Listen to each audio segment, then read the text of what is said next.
right, everybody. Thanks for joining us today. We have Dwight Galt, our assistant AD for performance enhancement. Coach is going to start with an opening statement, and then we'll get to questions. Go ahead, Deej. Hey, folks. How's everybody doing? Appreciate you guys jumping on this morning. And it's good seeing you guys. Obviously, I've been able to see you guys like we have in the past. But hopefully that will change here at some point. Just wanted to kind of give you guys just a little bit of a update on kind of what's been going on, with my area, which kind of been front and center here these last couple of months. But we started our program on January the 22nd, which is the latest that we started for a couple of reasons. One, because obviously school was delayed for a week.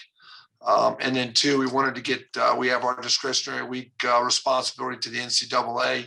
So we wanted to get 3 full weeks of discretionary in to free us up, for more training down the line. So the one thing that was a little different this year is that, combined with this late start, with the way our season, ended up with the bowl game situation, we ended up with having 37 days off between formal training sessions, which is a lot, is a long time, the most that I've really had in my career. And to be honest, I'm not going to say I wasn't a little concerned, when we kind of figured the whole thing out. But we were really blessed that the guys did a pretty good job of doing some things when they were still at home. And then obviously when they got here, they were rip-roaring and ready to go. So it's worked out pretty well. We've ended up, I guess it's been 48 days since we started. In those 48 days of training, we got 21 weightlifting sessions in, and we got 14 running workouts in. The 14 running workouts, 7 of them were pure speed days, which, as you guys know from your experience with me, I absolutely cherish. And then we had 4 winter workout days, which is an extremely valuable part of our program as well. Not only, from a conditioning standpoint and a movement standpoint, but really to bring the team together, unify the team. So just a quick, real brief on what that looked like is, we've got a very motivated, hungry, driven team right now. Everybody really responded to the 2020 season in a very, very motivated way. It's been a blast to train them. We still have restricted, COVID style training. We typically have 2 groups in the winter. We had 4 groups. So it allowed us to have smaller groups. But then usually the bigger the group, the more energy you have. But I'll tell you one thing, it was phenomenal. These guys really did a great job. It was a lot of fun for us to train them, and they didn't miss a beat the whole time. So it was great. Then this past week we did, we kind of culminated at the end of the cycle with bench and power clean testing on Monday, and then we had squat testing yesterday, and the guys did awesome. We're in a really good place. And I think, with not having a spring break and just going right into spring football on Monday, we're really going to continue to train very similar to what we have. So we feel like we've caught up and more from any kind of deficit we may have had just because of that long break and the way the season, the season was early on with stop and go back in September. And we feel really good, and we feel by the end of spring ball, we'll be in a really, really good place from a strength, power, conditioning perspective. So just kind of wanted to throw that out at you guys and kind of give you a little background of where we are. And then we can open it up for questions. All right. When I call on your name, I'll unmute you and you could ask your question. Let's start with Tyler Donahue with Lions 247. Go ahead, Tyler. Hey, good morning, Dwight. Good to see you. Hi, Tyler. Good to see you, brother. So I wanted to ask about those 2020 freshmen, the ones you've specifically seen make major leap in their first year on campus, and then kind of piggybacking off that, what is the challenges that they encountered considering what they experienced in year one? Yeah, it's been a wild year for them. the one thing, Tyler, is we ended up with, I think we had 12 or 13 mid-years back in January. And we were blessed because they got to at least get to feel a normal winter training, so that put them in a good place. The thing that's really odd is more than half our team has never done a spring football right now. So this is a really new thing starting up on Monday. And it was new for me because guys were asking me all last week, like, what's spring football like? I'm like, whoa. So that's a different dynamic. But for those other guys, Tyler, that just came in the summertime and that we brought in, this time here was a real good kind of return to normalcy with normal lift groups, and we spent some locker room and, like I said, some lift time deals, but that's kind of all they know right now. But it was really good to get them see some normalcy. As far as those guys specifically, Tyler, it's a really good class. It's a really good class, and we got our big guys have done a really nice job. It's a very tight class. They've been through a lot together. They're really tight. Most of them are, but this group seems especially so. We've got a ton of talent. There's a lot of expectations for this class, even though they haven't been here that long to be major contributors this year. So I think it's going to go down as a really, really good one for us. Next, we'll go to Bob Flounders with Penn Live. Hi, Dwight. Thanks for your time. Hey, Bob. Dwight, I wanted to ask you your impressions and your thoughts on the defensive linemen at Penn State. You lost a lot of talented players off of last year's defensive line, 3 starters, a key reserve, and Shane Simmons. What have you seen from the defensive linemen, the tackles and ends? And specifically, I know you got some guys in through the transfer portal. I think that you're excited about what you've seen from Derek and Arnold. Yeah, Bob, that started out as kind of being one of those things that we're like, okay, what are we going to do here? And I feel comfortable in us coming up with some solutions. But I think it is really it's really played out really well, and from a lot of different reasons. I think that our young talent has really stepped up and improved. Guys that we all know about, from last year. Adee Isaac and Smith Filbert. Akeem Beeman, guys like that got a little bit of a sniff last year have really improved.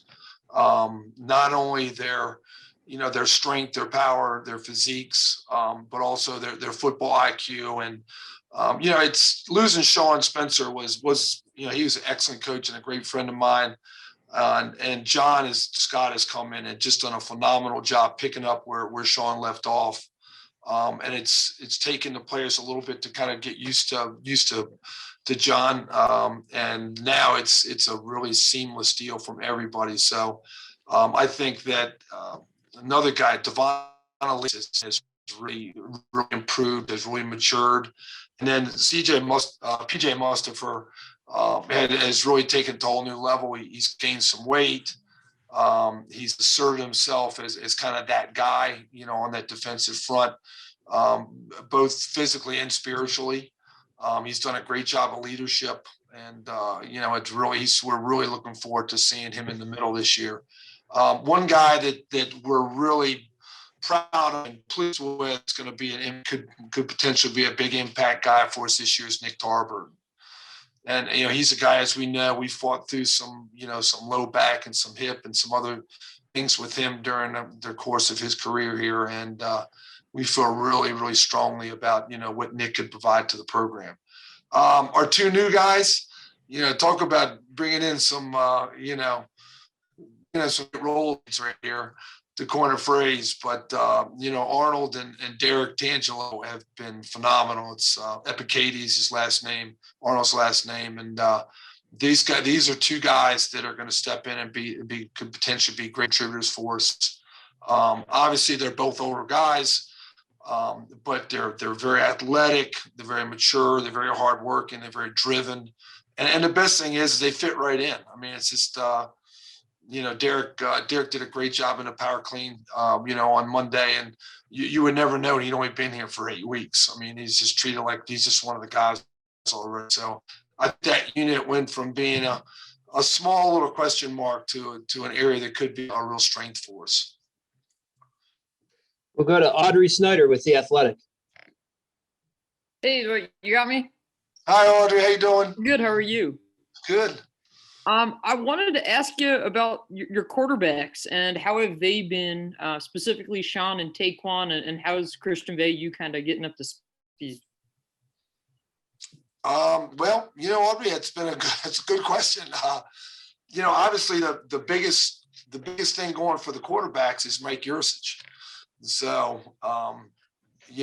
Mike has come in and has taken this offense over in a very emphatic way, and it's just been great. And everybody's rallied around him. And I think that the adjustment to his system has been really, really good and very positive. That's kind of been the big thing is having the entire offense, not just the quarterbacks, kind of start to learn what Mike's all about. And he's a phenomenal guy and a great coach. Obviously Sean is Sean. He had an unbelievable winter. He continues to develop his leadership skills. I had him on a totally different program this winter that I think was really what he needed. From continuing to improve his ability to perform on the field physically, but also to make sure his body is as bulletproof as possible. Taquan has always been one of my favorite guys.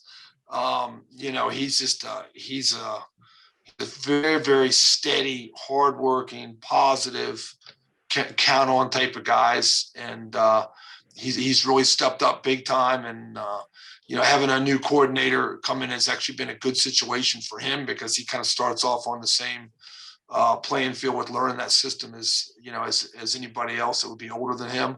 So he knows this is a great situation for him to kind of be on even there, just because Sean was have so much more reps. So we feel good about him. And then Christian's been great as well. Christian, Veilleux, that's how you pronounce his last name actually, and he's done as well. I think the coaches, I've not seen him throw yet. So I think that's, to be really honest, that's one of the biggest things that we're looking forward to seeing on Mondays, to see Christian throw. But he's worked really hard. Having him as mid-year has been a godsend. That's been a great situation to have him and let him get this extra development and this extra learning from a quarterback position. So, we're not huge in numbers right now. Mason Stahl has been a great non-scholarship player for us that fits right in and athletically is really good, has picked up the system as well. So we don't have great numbers right now, but we have great confidence in the guys that we have. Next up is Nate Bauer with BWI. Hey, Dwight, how are you? Good, Nate. How you doing? Good. Hey, I'm curious with transfers coming into the program, becoming a thing that are immediately eligible to play moving forward. For guys who have a few years lifting and training at the college level, is there a transition? Like, is there a learning curve, I guess, to getting them into your system? Yeah, Nate, it's been interesting. It's been good for me because, I like to, we go ahead and spend a couple of weeks with kind of getting them integrated in. And then I really kind of leave any kind of past training history out of it for then. And then we start kind of diving in a little bit just for my knowledge and everything. And it's been a big adjustment for them. It's been a very big adjustment for both of them. And I think it's been a real positive. I think that Arnold's background was a little different in that, I think that they had a different situation, a little more similar to ours than say they did down in Carolina at Duke. But Arnold came in and he wasn't a typical weight of a Penn State D end. He's already gained 7 pounds in the short time he's been here, and he's an incredible athlete. So he's blossoming big time, with the type of training that we have. And then I can say the same about Derek. Derek came in and, it took him a couple of weeks to get into the program. Well, for some other, health reasons. And once he came into the program, it's been phenomenal. He too gained some weight as well. He's up to about 305 right now. But he put 65 pounds on his power clean just in the short time that he's been here. So he was able to clean 350 and really has done a nice job. But it's been a really big transition for him. The weight room had, but especially, those 14 running workouts we talked about. You guys know, kind of how we run those things. We get a lot of work done in a short period of time, and our guys get in shape pretty quick, when they come in here as freshmen. But if you're an older player, that can be an adjustment. But to Derek's credit, though, he's really done a great job, catching on, and the guy's been very supportive of him, and he's almost there. So we got another few weeks to go, and we feel good about him. Rich Scarcella, Reading Eagle. Morning, Dwight. How are you? Hi, Rich. Dwight, how did 2020 affect not only what your staff does, but the performance of the players? And did it prompt you to make any changes during the winter conditioning these last couple months, and in what ways? Yeah, it's a good question, Rich. It's funny. It's a couple of things that come to mind. One, you remember how we all were in December, and we were all wait for 2020 to leave. 2021 would be a totally different deal. Well, guess what? It wasn't. We came back. It's all the same exact thing. I had to split all the locker rooms up. But everything was kind of split again the way it was before. But now we're kind of used to it. So I think that at first we were really concerned about that break that I told you guys about. But after the first week of training, everyone's like, oh my gosh, we're in a better place than I thought we'd be in. So it really, Rich, believe it or not, it really didn't affect us that much. I think that the biggest things that really happened last year was one that March to June 15th, break where we didn't have the guys was just, staggering. And then what we did from June 15th to the start of the season, where you're up and you're down, you don't know about the season. And, that was a very challenging situation for myself and my staff with, okay, how do we approach this? What are we trying to do? So we basically tried to get these guys, we still want to get them strong and powerful, but we just wanted to get them back in as good a shape as we could, but we had to protect them from a safety standpoint too, and injuries. So I think that I feel a lot better that even though we still are going through a lot of the pandemic restrictions, we're in a much different place now. A lot of it is because of what we learned last year. And I think everybody's really adapted to it. And I'm not saying they've embraced it, but I'm saying that we have not allowed, any of the health situations to really affect, our effort and our approach, which is something I'm really proud of our guys. And that starts with Coach Franklin. He's, as you guys know, his leadership of our program is in all the years that I've been coaching is really special. And he does a tremendous job of keeping everybody grounded, keeping everybody informed.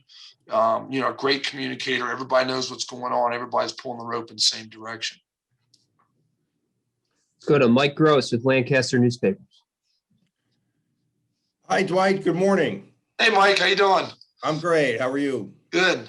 I thought it was interesting to hear you say we're putting Sean on a completely different program this winter. I assume you're talking about preparing him to take the kind of punishment that he has to take. Could you give us a little detail on that?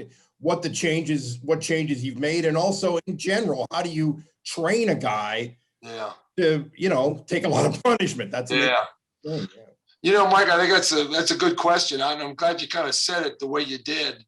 We're not really expecting Sean to take more punishment this year than he has in the past. But, Sean has just achieved some really good things in a way.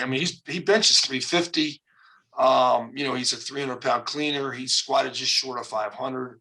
And you guys know my philosophy of training quarterbacks. It's a quarterback / running back. We've had great success with our quarterbacks making plays with their legs. And that's something that's kind of been near and dear to me, is making sure that it's not the traditional, watch their shoulder, they got to throw. I had to make sure that body could handle, any expectation we have on the field. So it's really, Mike, I just kind of took him to the next level. He's almost 23. He's got a great foundation. I really wanted to focus on a lot of unilateral, one leg, one arm type of things with him for stability, and things like that, not only to help prevent injury, but also to improve his performance, I had one leg that was a little bit, very close, but a little bit, not quite as strong as the other. So we corrected that. So it's just been kind of a different approach. And he works just as hard. His program was just as aggressive as everybody else. but it was just more tailored to what he really needed with his training age and his physical situation. And to be really honest, Mike, I think we're going in that direction with a lot of our older players, that have got a great foundation. We've got a bunch of guys that we're starting to go that way, and it takes more work because you're writing all these individual programs, but it's a blast to do it. It's a lot of fun. And I think those guys really, after all the years of squatting and deadlifting and benching and cleaning, week after week, I think the guys really appreciate a different approach. It's just as hard, but it's different. Got time for a couple more questions. Greg Pickle, Penn Live. Hi, Coach. How you doing? What's up, Greg? Good to see you. Good to see you as well. Hey, you touched on Christian a little bit, but I'm curious about your general impressions of the early enrollees as a whole. And then with Nate Bruce and Landon Tangwall, it seemed like both of those guys came in pretty physically advanced after a winter workout. Do you think they're at a point where they could compete physically as freshmen, or where do they have to continue to improve? Good question, Greg. Those two guys, gosh darn, talk about it's I don't even know how to describe them. Of course, we know Landon's background. My kids all went to good counsel, so I'm very familiar with that school and that program. And dude comes in, he's 319. He's got low body fat. He's got unbelievable. His head strength coach worked for me at Maryland for a while. He's got unbelievable development for a true freshman coming in. Obviously he's got a great attitude, great approach, great work ethic, and all those things. So you got that. Then you got Big Nate, who came in, about 30 pounds more. Doesn't quite have the same training background as Landon did. But I'll tell you one thing, Nate is something. He's a special athlete and a special kid. He's been phenomenal. This was all totally new to him. He never really trained, trains like he does, like he has this last 8 weeks, and talk about adapting quickly. He did a really good job, and he is tremendously strong. Nate has a great natural strength, and every day he's one of those guys, like every day he comes in, he does more than he did the last day. So it's been really fun and really neat to kind of watch him grow and develop. So to answer your question, Greg, I think these two guys have an extremely bright future with us. When that happens, we've got to get those pads on them, late next week, and we got to see how they pick it up. We got to see how they do, once in a football setting. But all of their movement, all the movement ability we've seen them do thus far, Greg, would make me think that they would definitely, depending on how they pick other things up, they could definitely be guys that could really quickly assimilate into some kind of a rotation. Now, as we all know, true freshman playing offensive line is extremely rare. And to be really honest, that's generally, in my 36 years, is usually need-based as much as anything else. But there's no doubt that these two guys are on the right path. Our last question is going to go to Mark Brennan, Lions 247. Hey, Dwight, thanks for your time today. Hey, Mark, good to hear from you. Hey, what are you expecting from Micah and Jason at Pro Day? There's obviously a lot of buzz around both of those guys, and without an official combine, I'm sure it's going to be a big day for them. And do you expect Pat to be able to be full go for that? Yeah. Well, Mark, I tell you, we're real excited about our Pro Day, and Chris has a meeting for us this afternoon. Thanks, Chris. To kind of go over some of the logistics of that deal. It's going to be a really neat day, and for a lot of reasons. But two of the reasons you already mentioned, those two guys. But really, we have 8 guys. We have 8 guys participating, and we had a great run last year. We put a ton of guys into the NFL, as you guys know, and all 8 of these guys, have a great opportunity to do some good things, not just the 2 you mentioned. But we've gotten a lot of calls from the NFL, about Jason and Micah. I talked to Micah, at length on Tuesday. They're together out in Los Angeles training. They live in this villas next door to each other, and they're being trained by the same guys, and it's been great for the 2 of them. But I think that it's going to be a very, very interesting fireworks show when they start testing. Both of them, as we all know, are incredibly gifted athletically, and I think when you surround them with Shaka, and Pat, who's a good athlete in his own way. And yeah, Mark, I think Pat's going to be able to do a lot of the events, based on the feedback that we're getting from him. And then Lamont, we feel, is going to do really well as well. So, and then obviously Will and Mike Mennett. Mike Mennett is one of the more athletic offensive linemen that we've had since I've been here at Penn State. It's going to be a really good day for us. So we're really excited. I think that Jason and Mike are both going to test extremely well, based on what they've done here in the past. And I've been sure to make sure that all the NFL scouts, all 120 of the ones that I talked to this past year, know what's coming. I don't want any surprises. So there's going to be all eyes on these guys. All right. Appreciate your time, Deej. And thank you, everybody, for joining us today. Thanks, folks. Really appreciate you guys coming on. We'll see you.